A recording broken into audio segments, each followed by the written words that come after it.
Assalamualaikum warahmatullahi wabarakatuh. Bismillahirrahmanirrahim. Alhamdulillahirabbil alamin. Wa bihi nasta'in ala umurid dunya waddin. Asyhadu an la ilaha illallah wahdahu la syarikalah wa asyhadu anna Muhammadan abduhu wa rasuluh. Allahumma shalli wa sallim wa barik ala sayyidina Muhammad wa ala alihi wa sahbihi ajma'in wa la hawla wa la quwwata illa billahil aliyyil azim. Sahabat-sahabatku yang tercinta yang dirahmati oleh Allah Subhanahu wa taala. Suatu ketika para sahabat Nabi telah bersiap-siap untuk berangkat perang. Mereka sudah memakai baju besi, pedang-pedang yang diandalkan, kuda-kuda yang sangat kuat. Mereka sudah sangat siap untuk bertempur, berjihad fi sabilillah.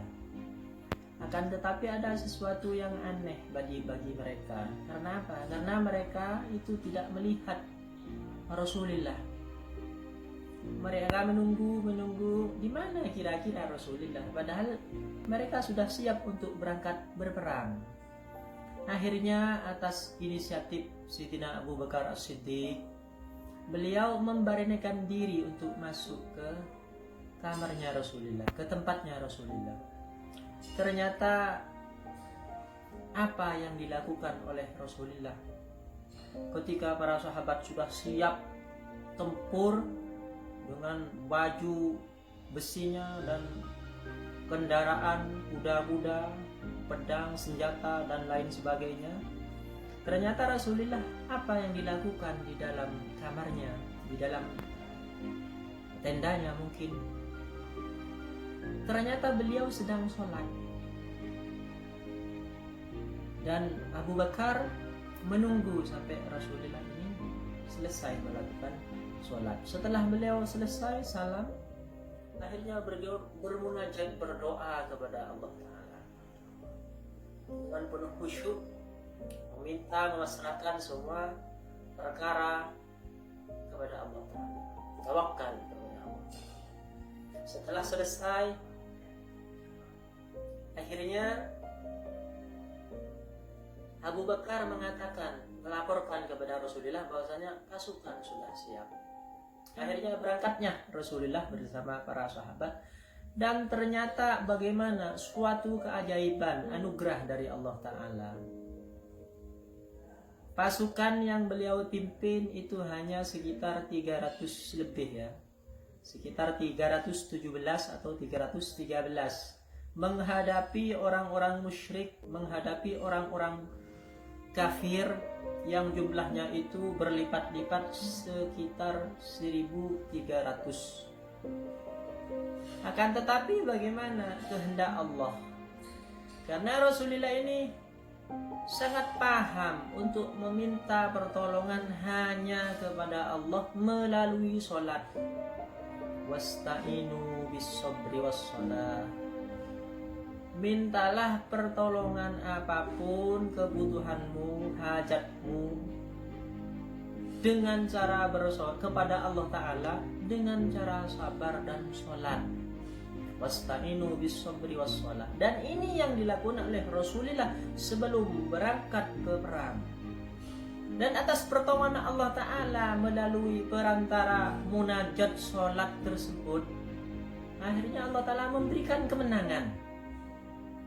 Ini menjadi pelajaran kepada kita bahwasanya segala sesuatu itu yang kita inginkan, yang kita cita-citakan, apa saja baik berkaitan dengan dunia apalagi akhirat, janganlah kita itu berkeluh kesah kepada sesama makhluknya. Akhir-akhir ini sering kita lihat itu di media ya, baik itu di Facebook atau status IG dan lain sebagainya. Apa orang menulis curhat ya, masalahnya apa yang dia keluhkan, dia tulis di Facebook. Mau curhat sama siapa itu? Mana mungkin nanti itu akan menghasilkan sesuatu yang dia inginkan lewat status tersebut. hanya mengeluarkan unek-unek saja kan, bukan menyelesaikan masalah, bukan solusi. Solusinya satu, apa? Kembali kepada Allah. Wasta'inu bis-sabri was-shalah, terutama dengan salat. Salat ini merupakan suatu amal ibadah, hubungan antara makhluk dengan sang Khalik. Oleh karena itu, dalam kehidupan kita untuk mencapai suatu tujuan, ya, tujuan cita-cita di dunia dan akhirat, ya, kita harus punya target. Misalnya kita itu berlayar dengan bahtera, perahu atau kapal sekalipun, maka pertama itu yang harus kita lakukan apa? Niat, tujuan yang jelas, kemana kita akan berlayar, pelabuhan mana yang akan kita tuju. Dan ketika ini target cita-cita ini sudah terpatri dalam hati kita, lebih baik itu yang lebih baik itu apa? Niat di sini, ya, niat tujuan target ini didukung oleh orang-orang terdekat kita, keluarga kita, anak istri kita, orang tua kita, bahkan mungkin teman-teman kita. Semakin bersatu niatnya, satu padu, maka semakin dimudahkan insya Allah untuk mencapai target tersebut. Seperti tadi itu, ya, yang kita katakan, suatu bahtera, suatu perahu, suatu kapal dengan tujuan yang jelas menuju suatu pelabuhan misalnya. Maka ketika target tujuan ini sudah jelas, angin apapun, gelombang apapun yang kita hadapi, pasti insya Allah akan kita bisa mengatasi. Seberat apapun angin yang menghalangi, seberat apapun gelombang ombak yang menghalangi. Tetapi ini dengan tekad niat bismillah, insyaallah oleh karena itu dalam kehidupan kita ini perlu apa ya namanya, goal spiritual. Kalau saya katakan goal spiritual, apa ini maksudnya?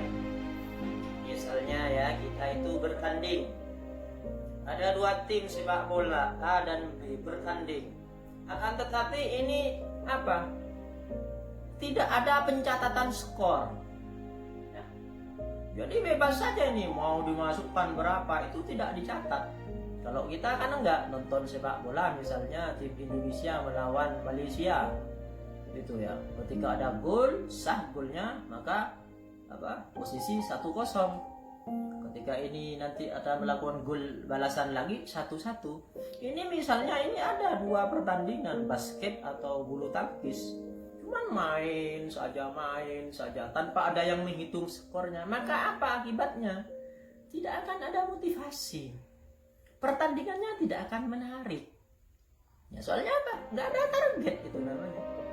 Percuma saja saya ini lesakkan gol saya, percuma saja saya bermain dari awal sampai ke akhir, saya ciptakan berapa gol, cuman ini nggak dicatat.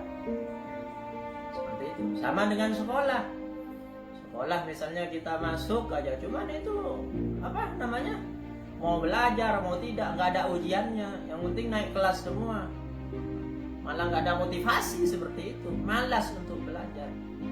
Dan begitu juga kita, ya. Kalau kita nggak mencatat tujuan goal tersebut, maka kita akan kurang semangat di dalam berkarya, kurang semangat di dalam berusaha, ya.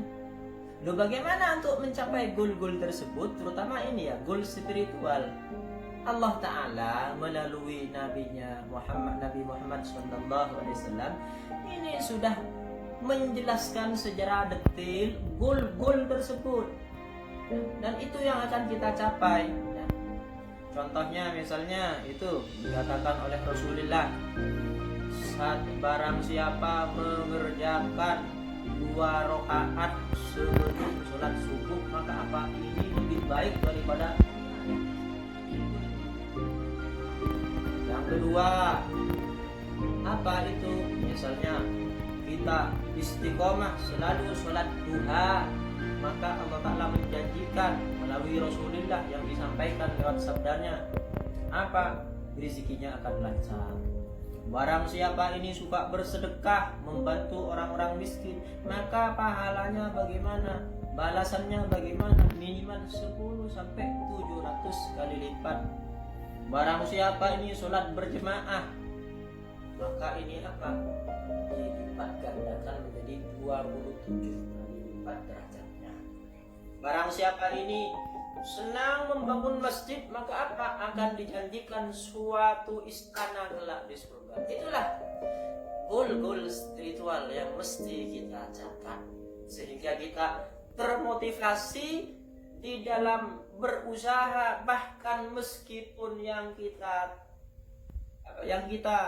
targetkan itu berupa dunia, berusaha, akan tetapi dengan niat ini sebagai syarat untuk mendapatkan balasan di akhirat, semuanya insya Allah akan berpahala. Mudah-mudahan kita dijadikan orang yang lebih istiqomah, menjadi orang yang husnul khatimah, menjadi orang-orang yang diberkahi, dan apa-apa yang kita lakukan ini selalu bermanfaat bagi keluarga diri kita, keluarga kita, dan orang-orang sekitar kita, insya Allah. Demikian yang bisa kami sampaikan. Mudah-mudahan kita semua mendapatkan ampunan maghfirah dari Allah Ta'ala, selamat dunia akhirat.